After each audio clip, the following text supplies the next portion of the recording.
Right, so good day class. So welcome to our professional practice 3. I think today is our third week if I'm not mistaken.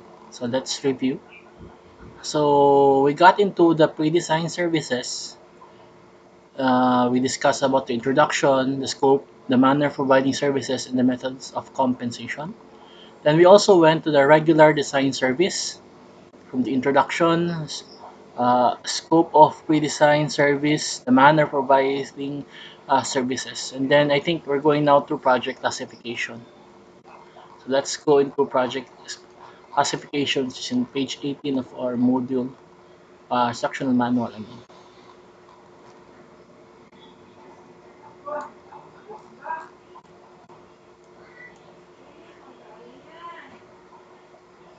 Okay.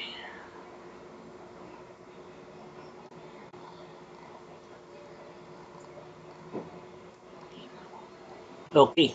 So the references for this one is the Standards on Professional Practice, the SPP on Regular Design Services, which is part of the IRR 59266, and SPP Document 202, which replaced 1979 UAP Doc 202.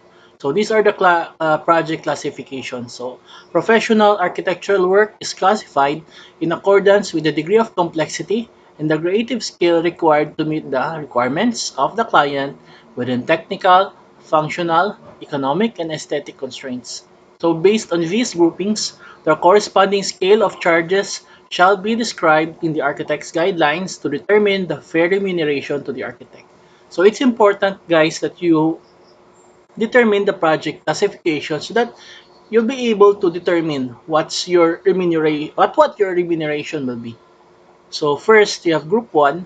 So group 1 are buildings of the simplest utilization and character, which shall include but not limited to the following. The first are armories, packaging and processing plants, bakeries and parking structures, habitable agricultural buildings, and then you have printing plants, freight facilities and public markets.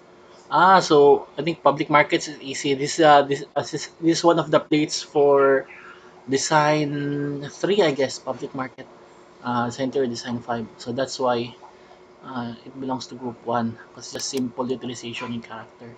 And you have hangars, service garages, industrial buildings, you have simple loft type buildings, manufacturing, industrial plant warehouses, and other similar utilization type buildings. You also have what here in group 2, which are buildings of moderate complexity of plan and design which shall include but not limited to the following. So we have here the art galleries, office buildings, office condominiums, banks, exchange and other buildings, parks, playgrounds, and open air, financial institutions, recreational facilities, bolodromes, residential condominiums, call centers, police stations, churches and religious facilities, postal facilities, city town halls and civic centers, private clubs, college buildings and publishing plants, convents, monasteries and seminaries, racetracks, correctional and detention facilities or restaurants, fast food stores, courthouses, hall of justice retail, wholesale stores, dormitories, and schools. You also have exhibition halls and display structures, service apartments, fire station, shopping centers, laundries and cleaning facilities, showrooms, service centers, libraries, specialty shops, malls, mall complexes, supermarkets, hypermarts, motels and apartels, welfare buildings, multi-story apartments, mixed-use buildings, nursing homes, and other buildings of similar nature or use. So these are the buildings in group 2, which are the buildings of moderate complexity or character.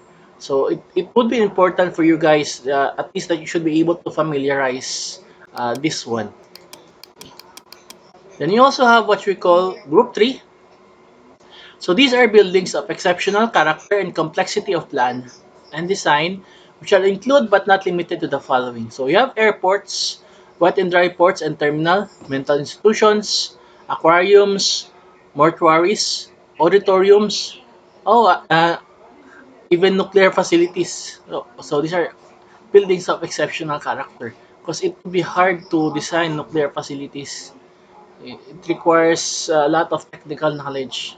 You have breweries, observatories, cold storage facilities, public health centers, convention facilities, research facilities, gymnasiums or stadia, hospitals and medical buildings, telecommunication buildings, hotels, theaters, and similar facilities, laboratories, testing facilities, transportation facilities and systems, marinas and resort complexes, veterinary hospitals, medical arts offices and clinics, and other buildings of similar nature or use. Now for group 4, these are residences. So it could be single attached or duplex, row houses or shop houses, small apartment houses and townhouses. We also have group 5, which are the monumental buildings and other facilities. So this includes exposition and fair buildings or museums, mausoleums, memorials, specialized decorative buildings and monuments, buildings of similar nature or use.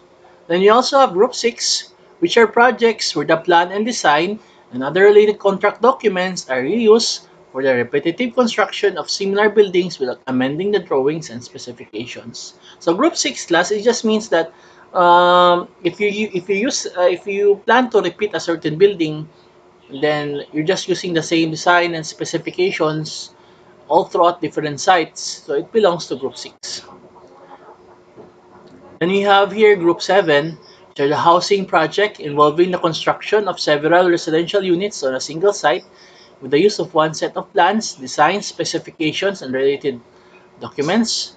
Group 8, projects involving extensive details such as designs for built-in components for elements, built-in equipment, special fittings, screens, counters, architectural interiors, and development planning and redesign. We also have Group 9, which are alterations, renovations, rehabilitations, retrofit, additions to existing buildings belonging to Groups 1 and 5. We have Group 10. So in Group 10, the architect is engaged to render opinion or give advice, clarifications, or explanation on technical matters pertaining to architectural works.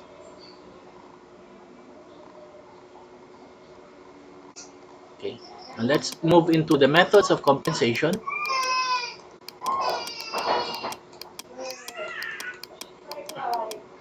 Let me just open another file class so that we could see what's the professional fees for each of the groups. Okay, so you just wait. Okay, so I think these are the methods of compensation. Then let's look into the recommended professional fees for different types of structures. So, professional architectural work is classified in accordance with the degree of complexity and creative skill required to meet the requirements of the client within technical, functional, economic, and aesthetic constraints. So, a grouping of buildings is provided to determine the fair remuneration to the architect. So we have here the group 1. So we explain that it's the buildings of simplest utilization and character. Then there are several classifications and parameters for your professional fees. So for 50 million and less for the project construction cost, the recommended professional fee for the detailed architectural and engineering design service is 5%. Now, for over 50 million to 100, that's 2.5 million pesos plus 4% in the excess of 50 million. And over 100 million, that's 4.5 million plus 3% in excess of 100 million. Over 200 million to 500 million, that's 7.5 million plus 2% of excess of 200 million. Then over 500 million to 13.5 million plus 1% in excess of 500 million. Then for a billion project, that's 18.5 million plus 1/2% of excess of 1 billion. So the amount is quite large. But usually, guys, even in buildings, if simplest character, if it's already big, the client usually engages architectural firms. So this type of fee does not only cover money for yourself, it includes the staff and your operations also.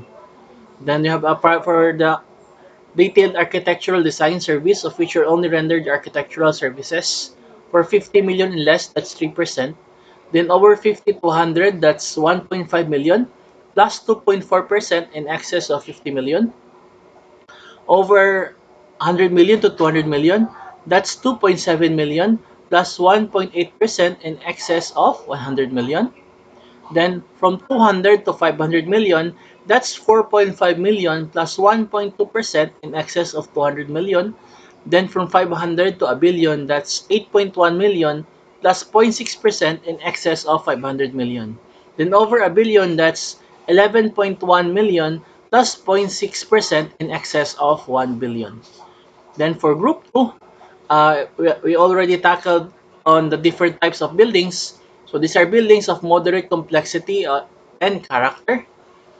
For the detailed architectural and engineering design service, which means that as an architect, you're going to provide all the engineering design service also. So you're going to work with the different professionals such as the civil engineers, electronics, electrical, and others. For 50 million and less, that's 6%. For 50 to 100, that's 3 million plus 5% in excess of 50 million. Over 100 million to 200 million, that's 5.5 million plus 4% in excess of 100 million.